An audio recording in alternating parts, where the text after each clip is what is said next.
Shalom jemaat terkasih, kembali lagi dalam program Rema pada pagi hari ini. Doa dan harapan saya Bapak Ibu, Saudara semua dalam lindungan Tuhan. Sebelum kita merenungkan kebenaran firman Tuhan, mari kita berdoa.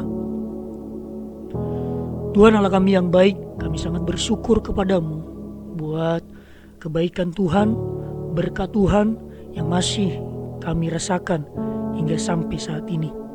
Terima kasih untuk pertolongan Tuhan. Sepanjang malam hari kami boleh bangun dari tidur kami percaya bahwa itu semua oleh karena pertolongan Tuhan dalam setiap kehidupan kami, pribadi lepas pribadi. Tibalah saatnya bagi kami untuk mendengar, merenungkan kebenaran firman-Mu. Kiranya Engkau yang senantiasa mengurapi setiap hati bahkan pikiran kami. Biarlah kami senantiasa boleh diberikan pengertian, pemahaman yang benar, bahkan kiranya dimampukan untuk melakukan setiap kebenaran firman-Mu dalam setiap kehidupan kami. Hanya di dalam nama Yesus, Allah kami yang hidup, kami telah berdoa dan mengucap syukur. Haleluya. Amin. Jemaat yang dikasihi oleh Tuhan, nats perenungan kita pada pagi hari ini terambil dalam kitab 1 Tesalonika pasal yang kelima ayat yang ke-11. Saya akan membacakan bagi kita semua.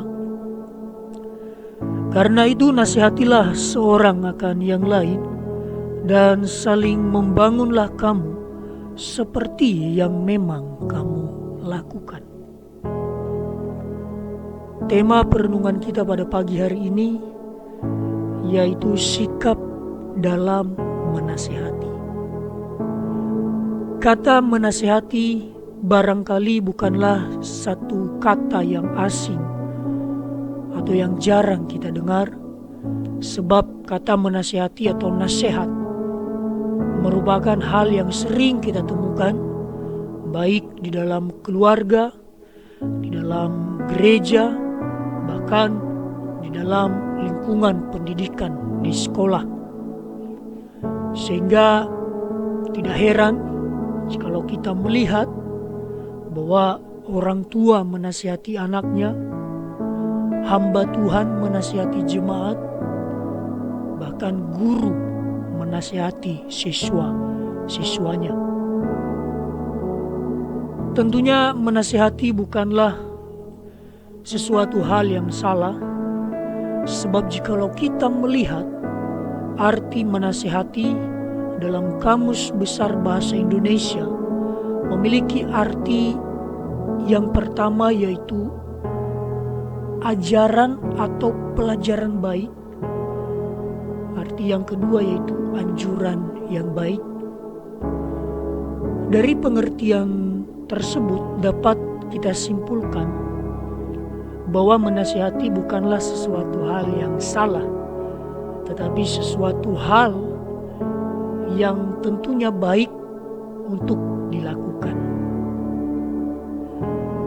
Tetapi perlu kita ketahui bahwa tidak semua nasihat itu bisa diterima oleh orang yang kita nasihati.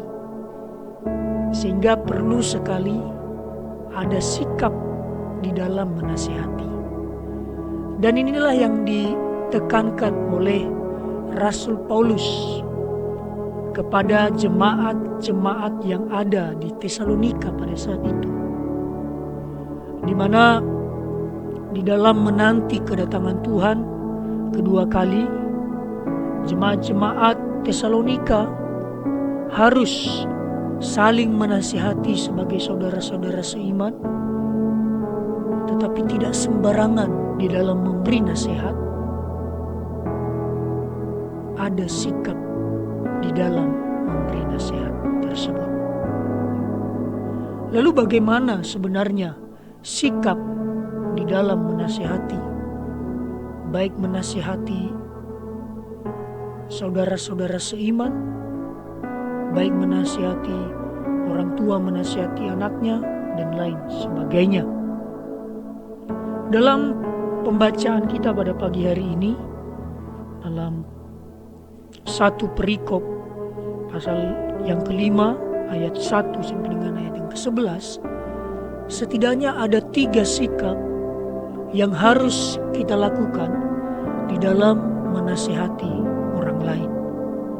Yang pertama, di ayat 1 sampai dengan ayat yang ketiga, sikap yang pertama, kita harus menjadi teladan sebelum menasihati orang lain. Ada banyak orang hanya pintar ngomong, ada banyak orang hanya pintar menegur, ada banyak orang hanya pintar mencari-cari kesalahan, tetapi tidak menjadi teladan atas nasihat yang ia sampaikan.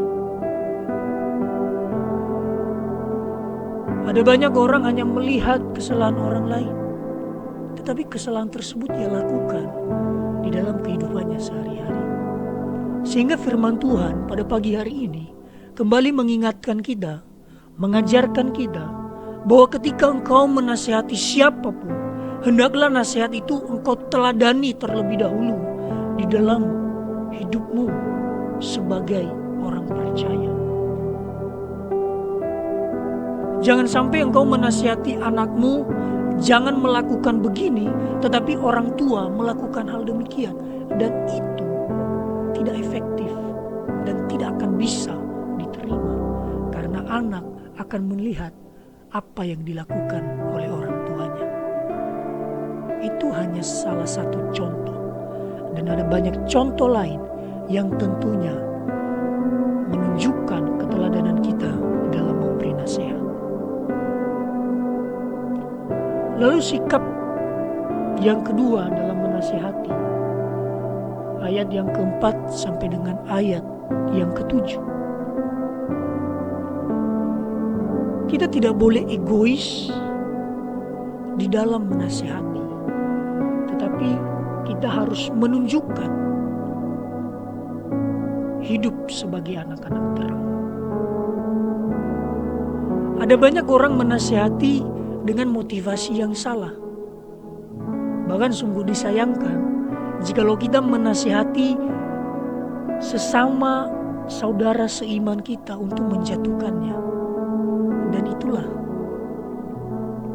yang tidak diinginkan Tuhan dalam kehidupan orang percaya. Jangan egois. Biarlah setiap nasihat yang kita lakukan, yang kita berikan, itu senantiasa didasari dengan motivasi yang benar, supaya orang yang kita nasihati itu berjalan di jalan yang benar, bukan untuk menjatuhkan, apalagi untuk mencari-cari kesalahan.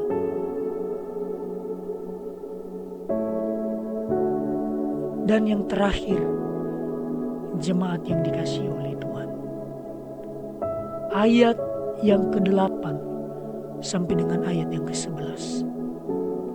Sikap dalam menasihati yang ketiga, kita harus bisa menasihati dengan penuh kasih. Jangan sampai nasihat yang kita lakukan itu kita sampaikan dengan sembarangan, tidak memikirkan apakah kata-kata saya ini, apakah yang saya lakukan ini melukai orang lain, atau melukai anak saya yang sedang saya nasihati, atau melukai istri saya yang sedang saya nasihati. Makanya firman Tuhan mengingatkan, mengajarkan kita kembali bahwa ketika kita menasihati, kita harus menasihati dengan penuh kasih. Jangan dengan kebencian, jangan dengan dendam, tetapi nasihatilah satu dengan yang lain penuh dengan kasih. Yang pertama, kita harus menjadi teladan terlebih dahulu sebelum menasihati. Yang kedua, tidak egois tetapi memiliki motivasi yang benar dalam menasihati, supaya orang yang kita nasihati itu berjalan di jalan yang benar. Dan yang terakhir, kita harus menasihati dengan penuh kasih di dalam Tuhan. Mari kita berdoa. Kami bersyukur kepadamu Tuhan. Terima kasih untuk kebenaran firman Tuhan yang boleh kami dengar, kami renungkan bersama-sama pada pagi hari ini. Biarlah kebenaran firman-Mu menjadi rema dalam setiap kehidupan kami. Dalam nama Yesus kami berdoa. Amin.